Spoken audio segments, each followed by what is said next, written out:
선생님은 오늘 1시간 동안 우리 친구들에게 서대문 형무소에 관련된 이야기를 전해드릴 박소은 선생님입니다. 반갑습니다. 안녕하세요. 네, 우리 친구들 화면을 많이 다 켜줬어요. 감사합니다. 자, 오늘 지금부터 1시간 동안 할 거예요. 1시간 동안 할 건데, 오늘은 랜선 투어예요. 그래서 우리가 진짜 실제로 서대문 형무소에 가기는 좀 어렵잖아요, 지금. 그래서 온라인으로 우리 서대문 형무소를 한번 여행 가는 시간이라고 생각해 주시면 될 것 같습니다. 자, 우리가 오늘 배우는 내용들 선생님이 간단하게 3개로 나누었습니다. 첫 번째입니다. 조선 후기에서부터 일제강점기의 역사의 흐름을 빠르게 훑어볼 거예요. 왜냐하면 서대문 형무소와 아주 관련이 깊거든요. 두 번째, 서대문 형무소에 수감되었었던 독립운동가분들 어떤 분들이 계셨는지도 한번 알아보도록 하겠습니다. 자, 세 번째, 서대문 형무소 내의 건물들 굉장히 많아요. 이 건물들 과연 어떠한 쓰임새로 사용이 되었었는가? 요것도 친구들과 함께 살펴보도록 하겠습니다. 자, 우리 친구들 혹시 조선 후기라고 하면 우리 친구 혹시 고종임금님이라고 들어보셨는지 모르겠습니다. 어떤 고종임금님 때에는요, 시대가 많이 변화했고요. 물론 이때까지 우리가 나라라는 게 변화가 시작되면은 굉장히 혼란스러운 상황이 연출이 되거든요. 이 고종임금님 때가 딱 그랬습니다. 어떤 혼란 속에 있었느냐? 나라의 문을 열어야 된다. 아니다. 나라의 문을 잠궈야 된다. 우리가 좀 어려운 말로 개화파 그리고 쇄국파 이렇게 나누게 되거든요. 그런데 고종임금님은 어떤 생각을 갖고 있었던 왕이었느냐? 개화, 나라의 문을 활짝 열어야 된다라고 생각했었던 왕이었어요.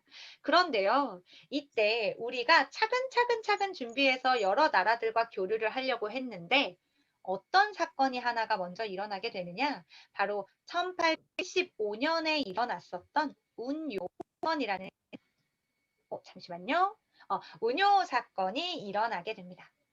이 운요는요, 어느 나라의 배였느냐? 바로 일본의 배였거든요. 근데 이 일본의 배가요, 어디로 들어오게 되느냐? 우리나라, 잠시만요. 지금 들어온 친구들이 아직은 없어요. 추가로 들어오는 친구들 있으면 제가 바로바로 수락을 누르겠습니다. 자, 이 운요는요, 말씀드렸듯이 일본의 배입니다. 이 일본의 배가 갑자기 강화도라고 하는 지역의 앞 바다에 띡 하고 나타나서 마구잡이로 우리나라 해안으로 침범해서 들어오는 겁니다. 자, 여러분. 땅에도 국경선이 있듯이요. 바다에도 요 해안 구역이 따로 나뉘어져 있는 거 아세요? 그래서 너네 바다가 있으면 우리 바다가 있어요. 우리 바다의 선 안으로 들어오게 되면 이거 불법 침략이에요. 그래서 이때 조선의 군대가 일본의 운요호에다가 대포를 빵빵 쏩니다. 그런데 이 운요호가 다시 돌아가기는커녕 우리와 맞대응으로 같이 사격을 계속하는 거예요. 그런데 우리가 이전에 우리가 미국이나 프랑스와 같은 엄청나게 힘이 강했었던 나라와 전쟁 한번 하고 난 다음이었거든요. 그래서 이대로 계속하다가 또 전쟁이 일어날 수 있으니 여기에서 전쟁을 그만했으면 좋겠어 라고 했더니 여기에 있는 일본의 운요호는 우리가 먼저 대포를 쏴서 이게 시작이 된 거니까 너네가 우리에게 배상해줘야지 된다라고 말도 안 되는 어거지를 피우는 거죠. 그래서 어쩔 수 없이 우리 조선은요, 일본이 원하는 대로 일본에게 항구를 개방하는 약속을 하게 됩니다. 우리가 이거를 항구를 열었다라는 표현으로 개항이라고 하거든요. 일본에게 먼저 항구를 열어줄게 라고 하는 조약을 맺게 되는데 그게 바로 1876년에 일어났었던 강화도 조약이었습니다. 다른 나라 그리고 어떻게 보면은 나라와 나라 사이에 조약을 맺으려면 조약 문서가 필요할 거 아니에요. 이렇게 문서로 적어가지고 최초로 조약을 맺었었던 나라가 우리는 일본이었던 거예요. 강화도에서 약속을 맺습니다. 그런데 이 강화도에서 약속을 일본하고 맺은 게 굉장히 기분이 나빴었던 나라 하나가 있었어요. 어떤 나라가 있었느냐? 제가 지도를 하나 보여드릴게요. 여기에는 이 지도를 보시면 조선 주변에 있는 나라들 어떤 나라들이 있는지 보입니다. 청나라 있고요. 러시아 있고요. 일본 있어요. 조선이라는 나라는요, 원래 일본보다는 청나라와 조금 더 끈끈한 나라였습니다. 이렇게 대륙, 땅으로 연결되어져 있기도 하고요. 청나라로부터 많은 물건을 우리가 전달해 받았고요. 그런데 청나라의 입장에서는 일본과 조선이 먼저 조약을 맺었어? 기분이 좀 나빠. 그래서 청나라와 일본은 대립하게 됩니다. 무엇을 두고? 조선의 주도권을 두고요. 조선이라는 나라는 우리 청나라하고 더 친해. 아니야, 우리 일본이랑 더 친해. 라고 하는 주도권 싸움이 일어나게 되고요. 결국엔 이 싸움은 전쟁으로까지 이어지게 됩니다. 청나라와 일본이 전쟁했다라고 해서 청일전쟁이 일어나는 거예요. 이 전쟁에서 일본이 승리를 하게 됩니다. 이제 더 이상 청나라는요, 조선에게 그 어떠한 주도권을 행사할 수 없게 되었다라고 볼 수 있죠.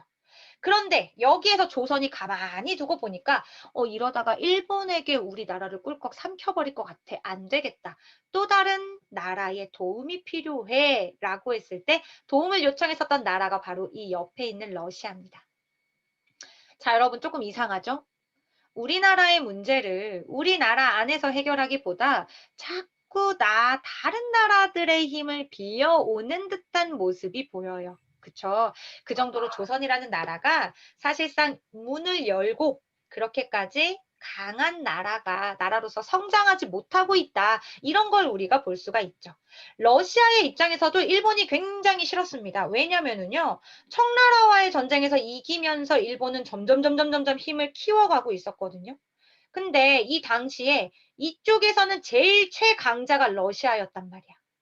러시아가 일본이 자꾸 성장하니까 이것 또한 일본을 견제하기 시작해야 되는데 감사하게도 조선이 먼저 러시아에게 손을 내밀어주네.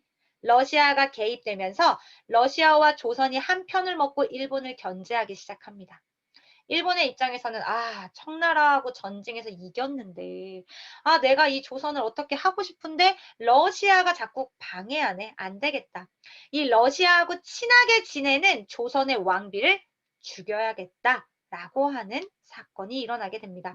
그 사건이 바로 을미사변이라는 사건이에요. 을미년에 일어난 아주 큰 사건이다라는 뜻인데요. 이때 경복궁에서 우리나라 왕의 부인, 고종의 부인이었던 명성황후가 일본인에 의해서 살해당하는 사건이 일어나게 됩니다. 자, 여러분, 왕비가 죽는다라고 하는 것 곧 왕도 죽임을 당할 수도 있다라는 뜻이 되는 거죠. 당연히 고종은요, 어떻게 해서든 이 경복궁을 빠져나가야지 된다라고 생각을 해서요, 결국엔 이 작전을 성공으로 이끌게 됩니다. 그 사건의 이름이 바로 아관파천이라고 합니다. 아관이라고 하는 건 뭐냐면은요, 예전에 러시아를요, 뭐라고 불렀었냐면, 아라사라고 불렀어요. 한문식 발음이에요. 러시아가 아니라 아라사라고 불렀습니다. 아라사 공관이라는 뜻이에요. 다시 말해서 러시아 공사관입니다. 파천이라는 건 어떤 뜻이냐면요. 임금이 몸을 피신했다라는 뜻을 가지고 있어요. 그러면 우리 한번 풀이해 볼까요? 아관 파천 러시아 공사관으로 임금이 몸을 피신했다. 경복궁에서 탈출해 성공하게 됩니다. 근데 여러분 생각해 보세요. 왕이요, 궁궐이 아닌 다른 나라 공사관으로 몸을 피신시켰대요. 그러면 그 당시에 백성들과 신하들은 기분이 어땠을 것 같아요?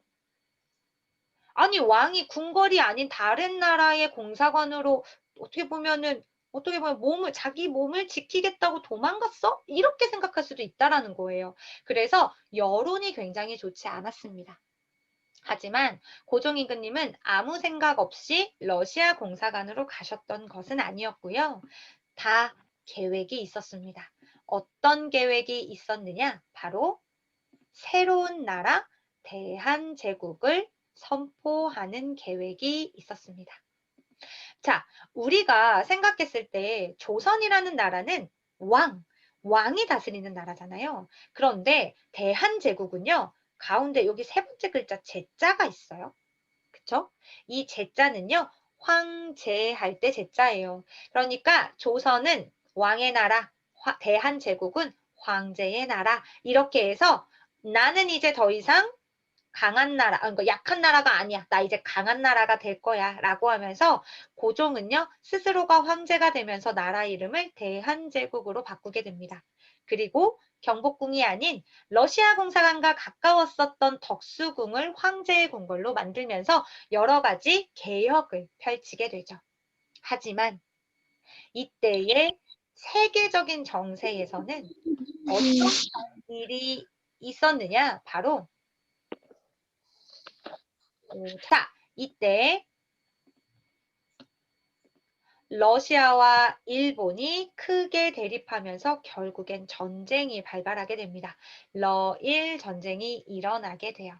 러시아와 일본이 대립되었던 게 원인이었고요. 그 과정에서요. 사실상 우리는 중립을 선언합니다. 그 누구의 편도 들지 않을게요 라고 했지만 미국과 영국이라는 어마어마한 초강대국이 일본 편에 서게 됩니다. 판세가 러시아가 아닌 일본에게 기울어졌고요. 그러면서 결국에 러일 전쟁까지도 일본이 승리하게 되면서 더 이상 대한제국의 운명은 러시아에게 도움을 요청할 수 없는 상황이 돼요. 그러면서 우리는 일본과 약속 하나를 맺게 되는데요. 그 약속이요. 1905년에 맺어졌었던 을사늑약입니다. 을사늑약은요, 간단하게 말해서 조선의 외교권을요, 일본에게 준다라고 하는 거예요. 외교권이라고 하는 게 뭐예요? 외국과 교섭할 수 있는 권리예요. 예를 들어서 선생님이 일본이고요. 우리 보현이가 조선이라고 생각해 보세요. 보현이가 조선이고 그리고 지훈이가 예를 들어 미국이라고 생각해 보는 거예요. 보현이하고 지훈이가 약속을 맺는데요. 이때 보현이는 독단적으로 지훈이랑 약속 맺을 수 없어요. 누구의 허락이 있어야지 되냐면 나. 선생님의 허락이 있어야지 돼요. 왜냐? 선생님이 일본이고요. 선생님이 보현이의 외교권을 갖고 있으니까. 그 조약이 바로 1905년에 일본과 우리 대한제국 간에 맺어진 을사늑약이라는 조약입니다. 근데 왜 조약이 아니라 늑약이라고 해요? 왜 늑약이라고 하냐면은요. 사실상 이 조약문에는요. 나라와 나라 사이에 맺어진 조약에는 정식 표지가 있어야지 돼요. 그리고 각각의 도장도 있어야지 되는데요. 그런 절차가 생략됐어요. 그렇다라고 해서 고종임금님은 이 조약 안 맺으려고 했나요? 그건 아니고요. 어쩔 수 없이 나라의 힘이 없으니 강제적으로 맺어진 조약이다라는 뜻의 우리는 늑약이라는 이름을 붙이고 있습니다. 을사늑약까지 체결한 다음 결국 우리는요. 반식민지 상태로 들어갔다라고 볼 수 있어요. 이때서부터 일본은 어마어마한 영향력을 우리 대한제국에다가 끼치고 있는 상황이죠. 하지만 여기에서 고종 황제는 포기하지 않았습니다. 어떠한 마지막 희망을 가지고 있었었냐면 바로 이 사람들이었습니다. 이 사람들은요, 바로 헤이그 특사라는 사람들이에요. 오, 우리 헤이그 특사. 자, 음소거 좋아요. 자, 여기에 있는 이준, 이상설, 이위종 이 세 분은요. 헤이그까지 2개월에 걸쳐서 여정을 떠나셨던 분들입니다. 도대체 헤이그가 어디길래? 여기 보시면 네덜란드라고 하는데 헤이그 보이시나요? 네덜란드 헤이그까지 가는데 2개월 걸렸대요. 여기에는 이 세 분은요. 고종의 임무를 받은 특사였습니다. 비밀 특사였어요. 어떤 이야기를 이 네덜란드 헤이그에서 하려고 했었었느냐? 바로 을사조약의 부당함과 일본의 침략을 폭로합니다. 일본이 우리 대한제국 조선을 이렇게 말도 안 되게 우리 압력을 가하고 있어요. 세계 여러분 도와주세요 라고 하는 걸 알려주고자 3명의 특사가 파견되었다라고 하는 거죠. 그렇다면 네덜란드 헤이그에서 무슨 일이 일어났었는데 당시에는요. 평화, 박람회 아주 큰 국제 행사가 일어날 계획에 있었습니다. 그런데 말이 평화인 거죠. 사실상 이미 식민지를 갖고 있었던 세계 여러 나라들의 강대국이 모이던 자리였어요. 여기에 마지막 희망으로 이 세 명의 특사를 파견하긴 했으나 결국 헤이그 특사도 실패로 돌아가게 됩니다. 마지막 희망이었는데 말이죠. 결국에 어쩔 수 없이 잠깐만. 이거 생각해 보면은요. 고종임금님이요. 아까 좀 전에 있었던 1905년에 체결했었던 을사늑약을 위반했네요. 외교권이 있는 나라나 외국에 외교관을 보내죠. 특사를 파견하죠. 아니면 일본의 허락을 맡았어야지 됐는데 이 세 명의 특사는 일본의 허락 없이 몰래 간 거잖아요. 그쵸? 을사늑약을 지키지 않았어요. 라고 하는 것 때문에 결국엔 헤이그 특사 사건 뒤에 고종임금님은 황제의 자리에서 내려오게 됩니다. 그리고 고종의 아들이었었던 순종이 그 다음 황제의 자리를 잇게 되고요. 약속 하나 더 맺어요. 어떤 약속을 맺었느냐? 정민연에 7개의 약속을 맺었대요. 그 중에 중요한 약속들 바로 이제 더 이상 조선은 왕이 다스리는 나라가 아니야. 통감, 우리 일본에서 통감을 보내줄게. 통감이 전체적으로 이제 컨트롤할 거야. 그리고 경찰권, 사법권 우리가 가져갈게. 그리고 너네 조선에 있는 군대 이제 없어도 돼. 우리 일본이 지켜줄게. 라고 하면서 점점 일본이 우리에게 이제 슬슬 우리의 권리들을 빼앗아 가고 있는 모습입니다. 그리고 나서 1년 뒤 우리가 오늘 배우는 병성 감옥, 그러니까 근대식의 신식 감옥들이 조선 안에 세워지게 됩니다. 선생님, 자, 우리 친구들 질문 있는 거는 채팅으로 넣어주세요. 네, 채팅해 주세요. 아까 채팅 보는데요. 채팅 보냈어요? 네, 뭐 어떤 거, 뭐 채팅에 뭐 별 내용이 없는데요? 원래 러시아 이름은 나선 아니에요? 맞아요. 나선이라고 불렀습니다. 자, 잠깐만요. 우리 친구들, 웬만하면 개인적으로 음소거 풀고 하고 하지 마세요. 우리가 시간이 좀 짧아서 그래요. 선생님이 한 시간이 너무 아까워서 선생님 많은 이야기를 해주고 싶으니까요. 자꾸 질문이 중간중간 음성으로 들리면 끊길 수 있으니 조금만 참아주세요. 끝나고 나서 선생님이 남아있는 친구들하고 이야기 많이 할게요. 자, 여기 보시면은요. 8개의 과목이 생겼어요. 그 중에서 서대문 형무소는요. 가장 먼저 병성 과목이라는 이름으로 시작합니다. 맨 처음엔 이렇게 생겼었어요. 약 500명 정도를 수용할 수 있는 이것도 나름 조선에서는 굉장히 충격적이었어요. 조선에서는 사실 여러분이 생각했던 것처럼 감옥이라는 것 자체가 없었거든요. 조선은요. 즉결심판이라고 해서요. 예를 들어서 너 죄를 지었어? 그러면 곤장 10대 맞고 가. 그러면 바로 곤장 맞고. 오늘 곤장 맞을 사람이 너무 많아. 너 내일 맞아. 그러면 구치소가 있었어요. 그래서 그 구치소에서 하루 있다가 그 다음에 곤장 맞고 집에 가는 거예요. 이런 형식의 감옥이 있었던 거였지 실제로 1년, 2년, 길게는 10년 이렇게 오랫동안 사람을 가둬두는 감옥이라는 존재 자체가 없었었는데 이때 일제강점기가 되면서 조선의 신식 감옥들 일본에 의해서 만들어지게 됩니다. 그리고 이게 1908년이에요. 그리고 나서 2년 뒤 1910년에 완전히 조선이라는 나라가 이제 사라지게 되었고요. 일본의 식민지로서 또 하나의 일본으로 조선은 이어가게 됩니다. 자, 그러면 지금부터 한번 서대문 형무소라는 곳이 어떤 곳인지 선생님이 드론샷으로 한번 보여봐 드릴게요. 짜잔. 보이시죠? 자, 여러분, 이게 지금 현재의 서대문 형무소인데요. 이게 원래 다가 아니었습니다. 옆에 살짝 보시면은요.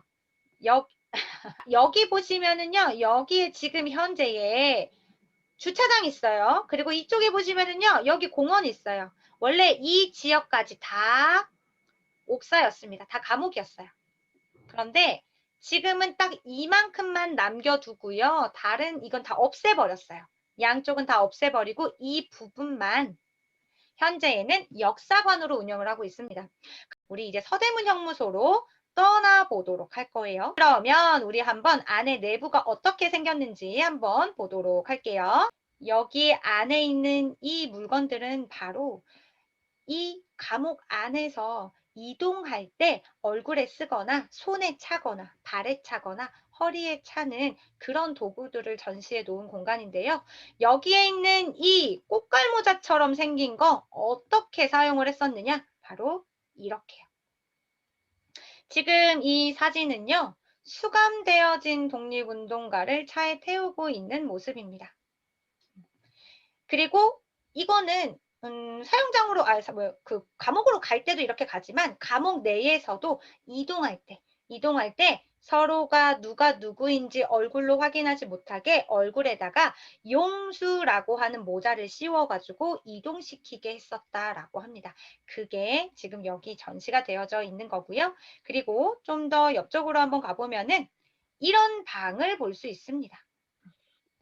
자, 여러분들 지금 이 방의 벽면을 가득 채우고 있는 이 사진들이 뭐냐면요. 바로 이곳 서대문 형무소에 수감되어 있었던 수감자들의 수형 기록표입니다. 조금 더 확대시켜 보면요. 이렇게 다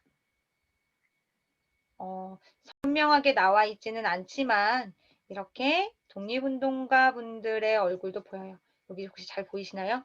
이거 나중에 여러분이 직접 서대문 형무소에서 찾아보세요. 여기에 있는 이 사진이 유관순 열사의 사진입니다. 지금은 잘 보이지는 않죠? 위쪽에 있어요. 야. 자, 선생님 위치 알려줬으니까 우리 친구들이 나중에 서대문 형무소 가시면 꼭 찾아보세요. 그쵸? 자, 그러면 우리 한번 지하도 빠르게 한번 내려가 보도록 하겠습니다. 지하의 모습. 아까 선생님이 지하는 고문실이 있었던 곳이었어요 라고 이야기를 했잖아요. 그쵸? 이렇게 보시면은요. 이런 모습이 됩니다. 이건 지하 독방이에요. 그리고 여기에 있는 이 상자는요. 실제로 고문 도구 중에서도 아주 악명 높았었던 고문 도구로 알려져 있어요. 제가 일부러 가까이로 더 확대하지는 않을게요. 이쪽 상자에 보시면 양옆에 위쪽에 못이 박혀져 있습니다. 그래서 이 안에 사람이 들어가게끔 만들어진 도구입니다. 요런 좀 잔인한 이런 고문 도구들이 중간중간에 좀 배치가 되어져 있어요. 여기에 있는 이 고문 도구도 상자 고문이라고 해서요. 벽관 고문이라고 해서요. 앞에서 보면 요런 모습이에요. 요렇게. 관은 관인데 눕혀져 있는 관이 아니죠. 세워져 있어요. 그리고 여기 지금 구멍이 뚫려져 있는데 원래는 구멍이 따로 뚫려져 있지는 않습니다. 그래서 이 안에 사람을 넣고 하루고 일주일이고 이 안에 갇혀 있는 상태로 계속 있는 거예요. 사람이 관절이라는 것도 말랑말랑하거든요. 계속 움직여야지 관절도 이렇게 유연해지는데 이렇게 움직이지 않은 상태로 계속 있다 보면 관절 또한 뼈처럼 딱딱하게 굳어요. 그래서 이 벽관 고문 때문에 생긴 후유증 중에는요. 이렇게 갑자기 움직이려고 하면 관절이 찢어지게 되면서 다리를 절게 되거나 아니면 걷는 것 자체가 어렵게 되시는 분들도 있었고요. 깜깜한 공간, 좁은 공간 안에 혼자서만 갇혀져 있었다 보니 폐쇄공포증과 같은 마음의 병도 생기는 그런 무서운 고문 도구 중에 하나였다라고 알려져 있습니다. 지하 독방의 내부의 모습도 한번 보여봐 드릴게요. 여기 지금 불이 켜져 있네요. 불이 켜져 있는 곳 안쪽으로 한번 보시면은요. 크기는 정말 남자 어른 하나가 누울 정도의 크기밖에 되지 않습니다. 그리고 여기에 있는 나무 상자가 바로 화장실이에요. 이 안에서 먹고 자고 화장실까지도 해결이 돼야지 되는데 사실상 이곳 감옥은 지하에 있기 때문에 해가 뜨고 지는 걸 몰라요. 내가 지금 며칠 동안 이 안에 있는지 이것도 파악하기 힘든 아주 힘든 고초를 겪었었던 곳이었다라고 보시면 됩니다. 제가 사진 하나를 준비를 했는데요. 자, 여기에 있는 게 유관순 열사의 수형 기록표이고요. 여기에 있는 건 바로 안창호 선생님의 수형 기록표입니다. 이 수용 기록표를 보면은요, 이 안에서의 삶이 얼마나 고단했었는지를 잘 볼 수 있는 사진이에요. 사실 유관순 열사의 이 사진은요, 최근에 이렇게 다시 복원시킨 사진이에요. 사실 유관순 열사의 얼굴은 폭행 때문에 얼굴이 많이 부어있는 상태였다라고 전문가들이 이야기를 했습니다. 그래서 현대의 얼굴로 만약에 이 붓기가 없었다라고 한다면 유관순 열사의 얼굴은 과연 어땠을까라고 추정해 본 얼굴은 이 얼굴이었습니다. 아, 뭔가 이렇게 활짝 웃고 있는 이 유관순 열사의 얼굴을 보니까 좀 찡해지는 게 있기는 한데요. 그리고 안창호 선생님 마찬가지로요. 원래에는 굉장히 수려한 외모에 굉장히 이게 멀끔하신 모습인데 서대문 형무소에 계셨었던 기간 동안에 몸이 많이 노쇠해지셨고요. 결국 이 서대문 형무소 안에서 있었던 합병증 때문에 감옥에서 이제 나오신 다음에 얼마 되지 않아서 목숨을 잃게 되셨었던 그런 일이 있습니다. 이런 우리가 흔히 이 형무소라고 하는 이 말 자체가 사실 좀 무섭잖아요. 형벌도 받는다라고 하는 건 이 형벌이라는 건 뭐 다른 의미가 많은 의미가 있습니다. 노동으로서 형벌을 대신할 수도 있고요. 그런데 이곳은 좀 잔인한 고문도 함께 자행되었었던 곳이었구나라고 하는 걸 이런 수용 기록표를 통해서도 알 수가 있죠. 자, 그러면 우리 한번 다시 위로 한번 올라가 보도록 하겠습니다. 자, 다시 한번 선생님이 드론샷 보여드릴게요. 어디로 갈 거냐면요. 이번에는 여기로 가볼게요. 옥사. 근데 여기서 좀 중요한 건 여러분 요거 생긴 모습 좀 한번 여러분 눈에 담아주세요. 이 생긴 모습. 자, 그러면 옥사 안으로 한번 쑥 들어가 볼게요. 손. 아이고. 짠. 자, 들어왔습니다. 자, 여러분들 총 2층으로 되어져 있어요. 위에도요. 지금 여러분이 보고 계시는 이 앞에 문들이 어마어마하게 많죠? 그쵸? 이렇게 많은 문이 2층에도 똑같이 있어요. 하나하나가 다 감옥입니다. 감옥이 정말 많은 거고요. 그리고 이 반대로 보시면은요. 여기 이 가운데가 좀 전에 이야기했었던 바로 이 공간이에요. 자, 여러분 제가 이 모습을 머릿속에 좀 담아주세요 라고 했어요. 이건 아주 어떻게 보면은 효과적인 감옥의 구조라고 할 수 있는데요. 이 효과적인 감옥의 구조가 네, 좋아요. 네. 자, 이 효과적인 감옥의 구조를 보시면은요. 여기 보시면 이렇게도 있고요. 이렇게도 있고요. 이렇게도 있습니다. 그리고 여기 가운데에 이런 곳이 있어요. 여기가 간수대입니다. 간수대. 적은 인원으로 아주 많은 사람들의 어떻게 보면 이 감옥에 갇혀져 있는 사람들을 지켜볼 수 있는 구조로 되어져 있다. 이렇게 보시면 돼요. 네. 그래서 항상 이곳 간수대의 불은 꺼두고요. 이곳 옥사 쪽에 있는 곳의 불은 환하게 켜게 되면서 적은 인원으로서 아주 많은 사람들을 통제할 수 있는 그런 구조로 감옥을 만들었다. 이렇게 생각하시면 돼요. 내부를 한번 볼 건데요. 사실상 여옥사는요. 이렇게 지상에 있었다라기보다 지하 감옥에 있었다라고 알려져 있습니다. 이 지하의 모습은요. 사진으로 한번 보여봐 드릴게요. 이렇게 되어져 있어요. 지금 여기가 지상이고요. 이 아래가 지하인 거예요. 여기 각각의 방에 이제 수감자들이 수감되어져 있는데요. 이 중에서도 8번 감옥에 유관순 열사가 수감되어 있으셨습니다. 이 두 분들은요. 의열단이라고 해서요. 정의를 맹렬히 실현한다. 무엇으로? 무기로. 의열단 하면 우리 친구들 폭탄.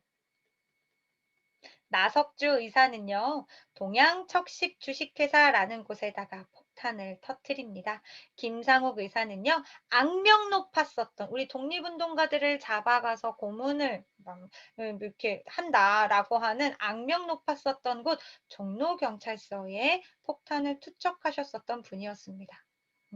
이 두 분들 모두 결국에는 총격전 끝에 혹은 총을 맞으셔서 현장에서 돌아가셨었던 분들이었는데요. 우리가 잘 알고 있는 안중근 의사, 유관순 열사, 뭐 아니면 윤봉길 의사 이런 분들 말고도 우리가 그동안 잘 몰랐었던 독립운동가 분들을 이번 기회에 한 번 더 알아서 우리 친구들 오늘 수업이 끝나고 나서도 집에서 한번 검색해보고 관련 영화도 한번 살펴보는 그런 시간을 가졌으면 좋겠습니다. 네. 자폭은 아니고요. 김상옥 의사 같은 경우에는요. 총격전 끝에 결국 포위되어서 그 자리에서 자결을 하시긴 했습니다. 네. 나석주 의사 같은 경우에는요. 병원에서 돌아가시게 되죠. 돌아가시게 됩니다. 총을 맞으셔가지고. 네. 좋아요. 자, 우리 친구들, 우리 약속했던 시간이 되었습니다. 우리 혹시 질문 있는 친구들은 한번 채팅창에다가 질문을 좀 넣어 주시고요. 아니면 나 질문 있어요 하는 친구들은 손 들고 질문을 이야기해 주셔도 좋을 것 같습니다.